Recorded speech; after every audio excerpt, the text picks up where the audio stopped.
There is a town you have not fully left, no matter how many miles sit between you and it right now. Not because you forgot the way out. Because the town was never just a place you lived. It was the room where you first learned how to see yourself, and you have been looking through that exact lens every single day since, without once checking whether the glass was ever clean. I am not going to name your town. I don't have to. It already surfaced, uninvited, the instant I said the word, faster than you could stop it, the way a body remembers a fall before the mind remembers the ground. That reaction was not a coincidence. It is the most predictable thing about you, and you have never once stopped to ask why a single word can still do that to a grown man. Here is what I actually want to know before you decide whether to keep listening.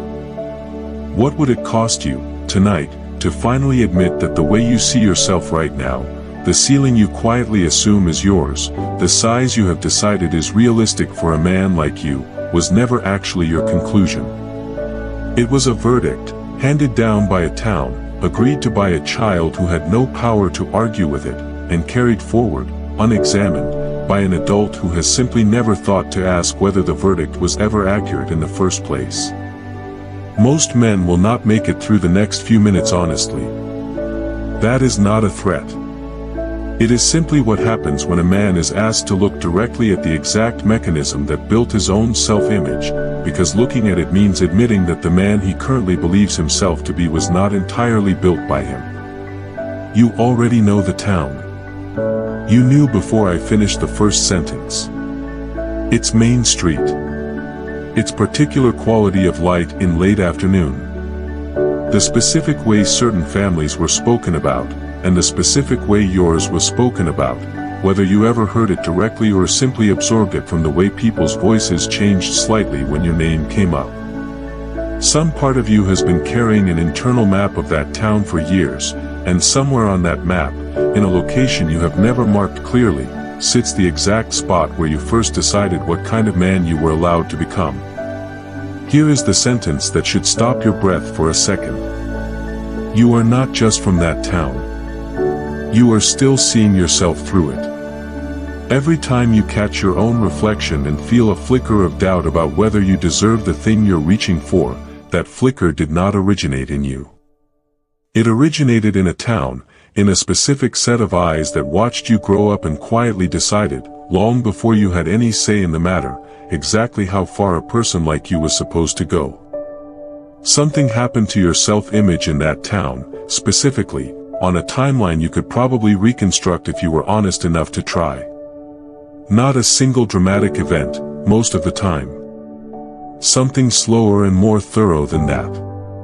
1,000 small moments of being measured against a version of yourself the town had already decided was accurate, and 1,000 small adjustments you made, without ever noticing you were making them, to keep matching that version so the town would keep recognizing you as one of its own. Sit with that phrase for a second. One of its own. That is what belonging costs in a town that has already decided who you are.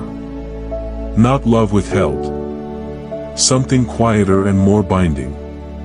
Recognition, offered only for the version of you the town already understood, and withdrawn, subtly, the instant you tried to become someone it had not yet approved. Here is the part you have not let yourself look at directly. Your body left that town, maybe years ago. But the part of you that decides who you are allowed to become never actually finished packing. It is still standing on that same street, in that same house, still measuring itself against the same handful of people whose opinions were never actually qualified to define a life, and you have been carrying that entire town with you into every new place you've stood since, projecting its old verdict onto rooms it has never actually visited. This is the part one needs you to actually hear instead of simply listening to. Your self-image is not a fact about you. It is a report, compiled decades ago, by a town that has since moved on, updated its gossip, buried its judgments in other families' business, largely forgotten the specific verdict it once handed down about you. And you are still living inside that report, tonight, as though it were current, as though nobody had ever stopped updating the file. Consider how strange it actually is that a town can keep defining a man who no longer lives inside its borders. The specific street corner where you first understood you weren't going to be one of the ones who made it out. The specific look on a teacher's face, or a coach's, or a relative's, that told you, without a single word, which category you belonged in. None of those people are thinking about you tonight. Most of them could not accurately describe your current life if asked. And yet the verdict they issued, sometimes without even meaning to, is still running your decisions, all these years later, with a precision that would be impressive if it weren't so quietly devastating. Think about how much of your current self-image was never actually built by you. The instinctive ceiling you place on what you're allowed to want. The specific flavor of doubt that arrives right before you attempt something the old version of you was never expected to attempt. The way certain rooms, certain opportunities, certain levels of visible success, still feel like they belong to a different category of man than you, even now, even after everything you've actually accomplished since leaving. That feeling has a location. It has an address. And you have never once questioned whether the address still has any authority over the man standing here tonight. Marcus Aurelius wrote to himself, privately, that the things which trouble us are not the events but our judgments about the events, and this applies with a particular precision to the town that shaped your first understanding of yourself, because that judgment was installed before you were old enough to examine it, by people and circumstances that never once asked whether you consented to carrying it into the rest of your life. You did not choose the self-image that town handed you. But you have been choosing, every day since, whether to keep confirming it. Seneca wrote to a friend that no man is crushed by a single blow of misfortune, but by the long habit of misfortune, the daily drip of an environment that never lets a man forget his place in it. A town does this more thoroughly than almost anything else in a man's life, because a town does not simply witness who you are.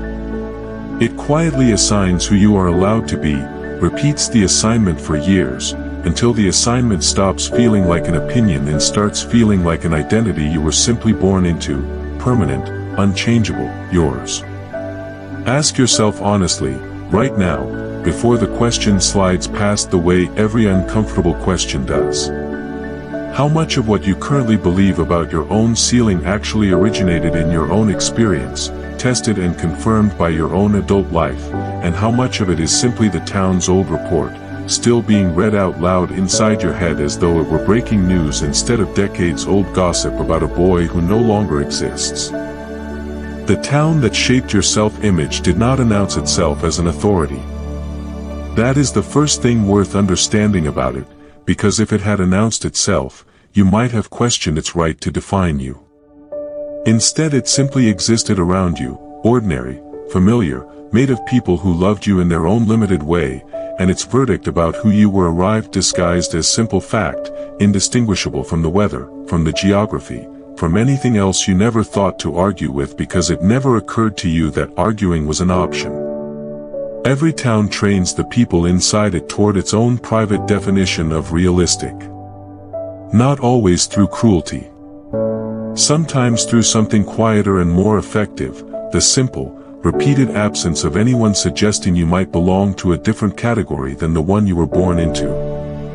Nobody in that town necessarily told you that you couldn't. They simply never told you that you could, and that specific silence became the exact shape of the self-image you have been carrying ever since, mistaking the absence of encouragement for an accurate read on your own limits.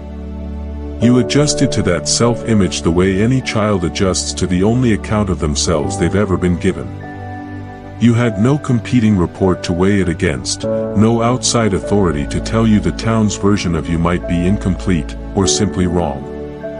So you accepted it, the way a person accepts their own name, without ever examining whether it had been chosen accurately or simply assigned by people who never once considered they might be wrong about you. Here is a harder question than the one before it. If the people from that town saw you today, would they update the report, or would they simply find a way to explain your current life as an exception, a fluke, a temporary departure from the version of you they already decided was the real one? Notice, honestly, which answer you actually believe, because your honest answer to that question is the clearest measurement available of how much authority you have secretly kept granting a town that has not been present for a single day of the life you've actually built since leaving it. Epictetus, who was born into slavery and understood better than almost anyone in history what it means to have your circumstances entirely dictated by someone else's will, drew a hard, exact line between what is within a man's power and what is not. The town's opinion of you was never within your power. But the self-image you carry forward from it, the private, ongoing decision to keep treating that old opinion as accurate, has been within your power for years, and you have simply never exercised the choice, because nobody ever told you it was a choice to begin with. Notice what happens in your chest right now if you imagine actually revising the report. Not fantasizing about a different life in the safe, distant way you always have, where becoming more is a someday thing, a maybe thing, a thing that depends on circumstances lining up first. I mean picturing, specifically, tonight, believing yourself capable of something the town never once suggested you were capable of. Something in you just tightened. That tightening is not an accurate read on your actual limits. That is the old report, defending itself, the way any long-held belief defends itself against a correction it was never built to survive. The people in that town are not your enemies, and this needs to be said plainly, because it is tempting to turn this into a story about villains, and that story is almost always false. Most of them simply repeated the only version of a life they had ever been shown themselves, handed down to them by their own town, their own families, their own long chain of people who never once questioned whether the ceiling they were passing along was accurate or simply familiar. You are not angry at bad people. You are grieving an inherited, unexamined idea of what a person like you gets to become, passed down for generations, arriving in your hands exactly as unquestioned as it arrived in theirs. Here is the part that should genuinely unsettle you tonight. You have not kept believing the old report because you lack evidence against it. You have plenty of evidence against it by now, an entire adult life's worth. You have kept believing it because revising your self-image feels, somewhere underneath conscious thought, like betraying the town that raised you, like declaring yourself different from, maybe even better than, the very people whose approval you spent your whole childhood learning to need. Nobody ever told you that becoming who you actually are might require you to stop needing a verdict from people who were never actually positioned to judge you accurately in the first place. Seneca left Rome more than once in his life, under circumstances far more dangerous than anything currently holding your self-image in place, exiled to Corsica for 8 years by a political system that could have simply ended him instead. He did not use those years to keep proving himself to the city that discarded him. He used the distance to become more precisely himself than the crowded, opinionated theater of Rome had ever allowed him to become. Sometimes the place that seems to remove you from your old identity is not attacking your self-image. It is finally giving that self-image room to become accurate. You are not in exile. Nobody is forcing your hand the way Rome forced Seneca's. Which means you have something he never had and have been wasting for years. The choice to revise the report yourself, tonight, without waiting for the town to issue a correction it was never going to issue on its own. Ask yourself, honestly, without the old flinch answering for you.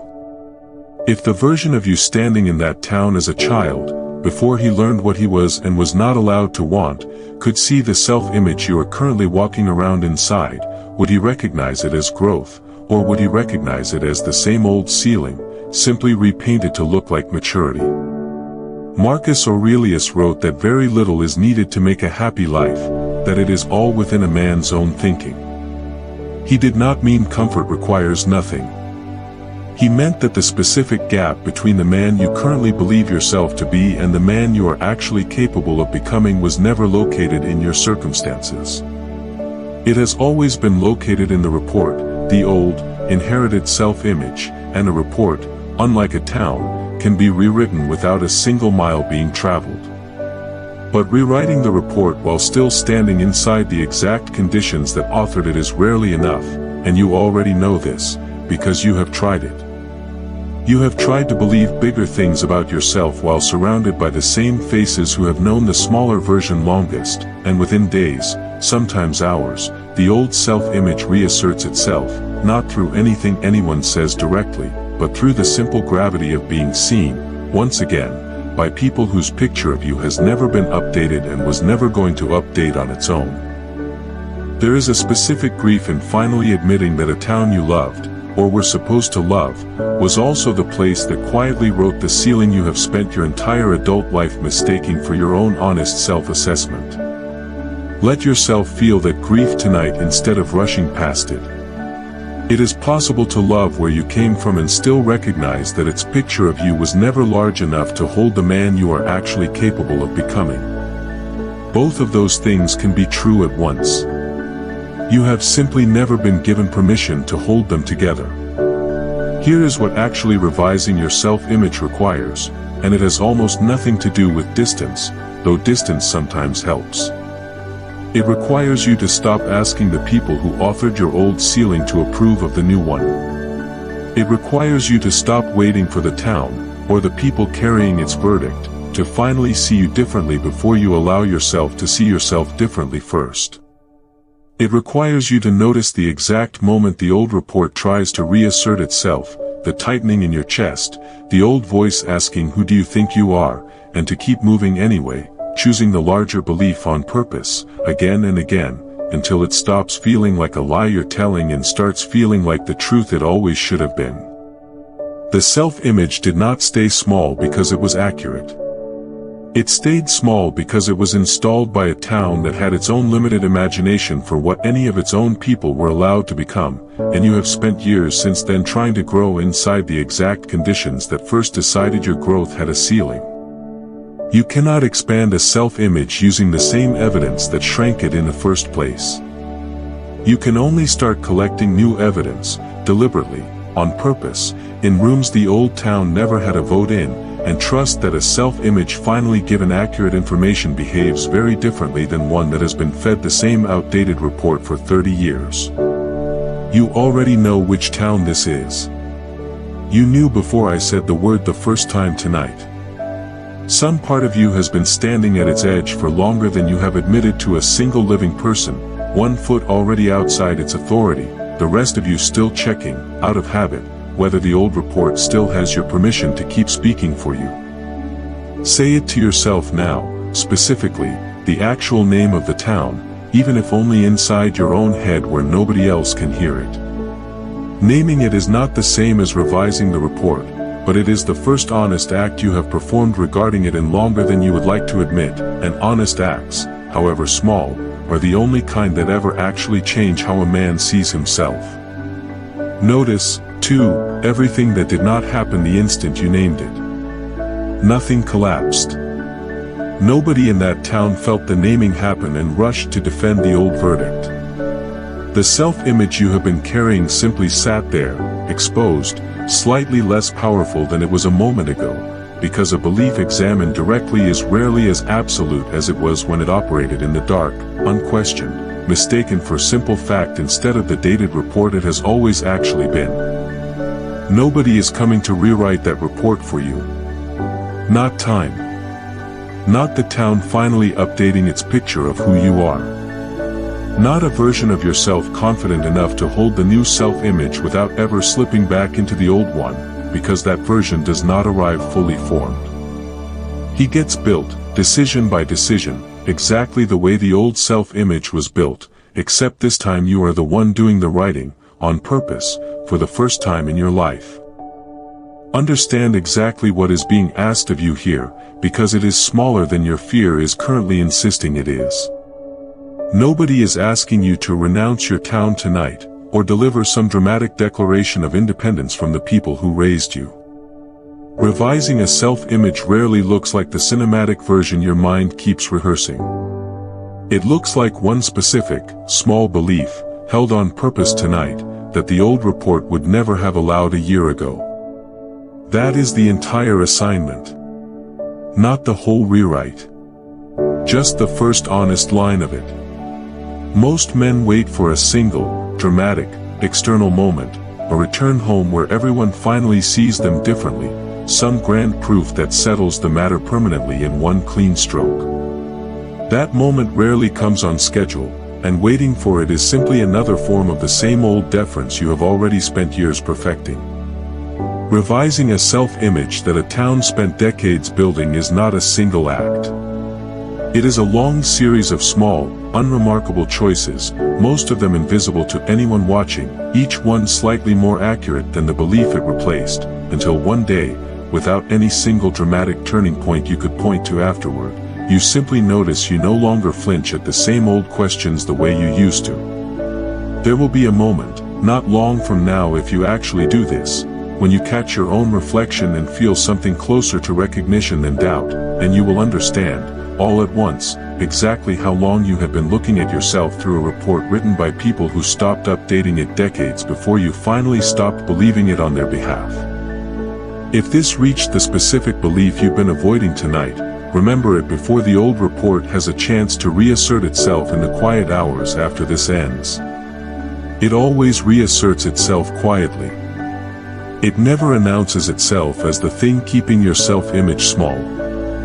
It simply waits, patient, certain that if it waits long enough, you will go back to reading from the same old file out of habit, the way you always have. Do not give it that satisfaction tonight. Not after everything you have just admitted to yourself in the last few minutes, alone, finally telling the truth about the report you have been mistaking for your own reflection for longer than you would like to admit. Somewhere tonight, the version of you that existed before that town ever got the chance to define him is still waiting, exactly where you left him, holding a self-image that was never actually small, never actually limited, never actually anything less than what he was always capable of becoming. He is not angry. He simply never stopped believing the correction would eventually come. Say to him, silently, before you close this out. Not yet, but soon. I finally saw the report for what it was tonight, and I am done reading from it as though it were the truth.